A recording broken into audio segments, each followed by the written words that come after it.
Welcome to The Explainer. Today, we're diving into what is arguably one of the most remarkable, chaotic, and politically charged encounters in the history of the FIFA World Cup. We're breaking down that incredible 2026 Group G clash between Iran and New Zealand. Out on the pitch, it was an absolute thriller that ended in a 2-2 draw at Los Angeles Stadium.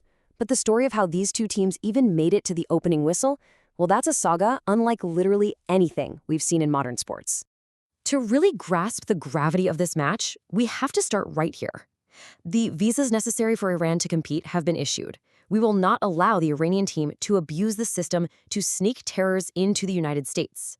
I mean, just hearing that quote from a U.S. State Department spokesperson immediately hooks you into the unprecedented geopolitical tension surrounding this game. Remember, just months prior to this tournament, the co-host United States and Iran were actively trading missile fire.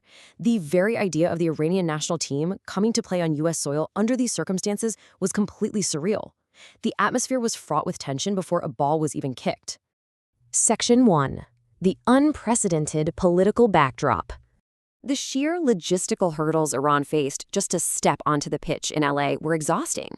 After their domestic league was suspended, the players endured a grueling 40-hour bus journey from Tehran just to get to a training camp in Turkey. Because they couldn't get ordinary visas to stay and train in the U.S. like all the other teams, they ultimately had to set up their World Cup base camp across the border in Tijuana, Mexico. It completely altered their preparations for the biggest tournament in the world. And the realities on the ground in Los Angeles were just as complex. 11 Iranian officials were flat-out refused entry into the United States. So you had the team commuting from Mexico to LA, a city featuring an area famously dubbed Tehrangeles because of its massive Iranian-American population. The atmosphere outside the stadium was incredibly divided. You had protests against the Islamic Republic, pre-revolutionary flags flying everywhere, yet when you contrast that with inside that vast bowl, the crowd was overwhelmingly supportive of the players once the whistle blew. All of this culminated in a stark post-match quote from Iran's head coach Amir Galanaway, who outright labeled his squad the most oppressed team at the tournament. And to truly highlight the bizarre reality they were living in, immediately after the match concluded, the Iranian team was forced to board an 11 p.m. charter flight to head right back to their base down in Mexico. Section 2. Echoes of 2003. Now, before Los Angeles, these two nations had only met twice in senior international football. They played a goalless friendly way back in 1973 and then met in the 2003 AFC-OFC Challenge Cup. So this World Cup clash was exceptionally rare. If we rewind to that 2003 clash in Tehran, it was all Iran. They dominated with a comfortable 3-0 victory. That match really cemented some Iranian football legends. The charismatic Ali Karimi scored twice and was named MVP of the tournament, while a young Hussein Kabi scored his very first official international goal against the All-Whites. So heading into 2026, history was definitely on Team Melli's side. Section 3. Fluidity meets the press. Okay, let's get into the tactical showdown. Think of this as a high-stakes chess match. You had Darren Bazley's New Zealand setting up an incredibly brave, fluid attacking structure. They pushed both fullbacks high and wide, which allowed their wide forwards to tuck inside and create this narrow front three right behind striker Chris Wood. On the other side, Amir Galanaway set Iran up with a pragmatic, aggressive man-to-man press. They were completely locking onto New Zealand's attackers, willingly creating intense 5-on-5 situations on the last defensive line. But the crucial point here is the tactical trade-off. New Zealand's bravery meant committing so many bodies forward that it left massive gaps in their rest defense. You know, the players left behind to defend while the rest of the team attacks.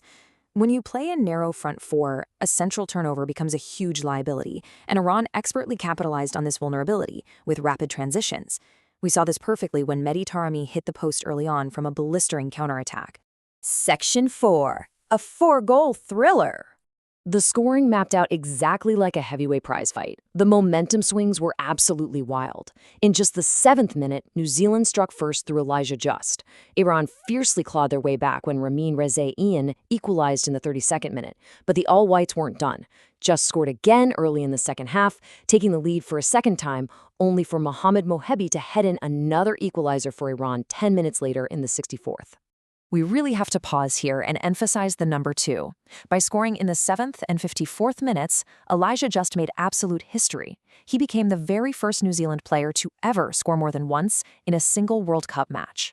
It was a phenomenal individual achievement on the biggest stage. But Iran had a star of their own.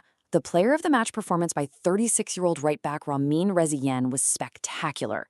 He was the literal architect of Iran's survival. First, he holds the width, drives inside, and on the bounce, stabs a beautiful outside of the boot finish past the keeper. Then later, finding his side underloaded with fewer defenders to beat, he receives a switch of play, gets his head up, and delivers an inch-perfect, pinpoint cross for Mohibi to head in off the post. An absolute masterclass in fullback play. So, the final whistle blows and the score stands at 2-2, a shared point that leaves Group G incredibly tight and wide open. Because Belgium and Egypt also drew their opening match in Seattle, all four teams are sitting locked at exactly 1 point apiece as they head into match day 2. Which leaves us with this final thought. When the history books are written about the 2026 World Cup, what is the legacy of this game going to be? Will it be remembered for the incredibly tense, unprecedented political background of visas, protests, and Mexico commutes? Or will it be remembered for the brave, fluid chess match and the 4 beautiful goals we witnessed out on the pitch? It's a fascinating intersection of global politics and the beautiful game. Thanks for joining me on this explainer, and we'll see you next time as the World Cup continues.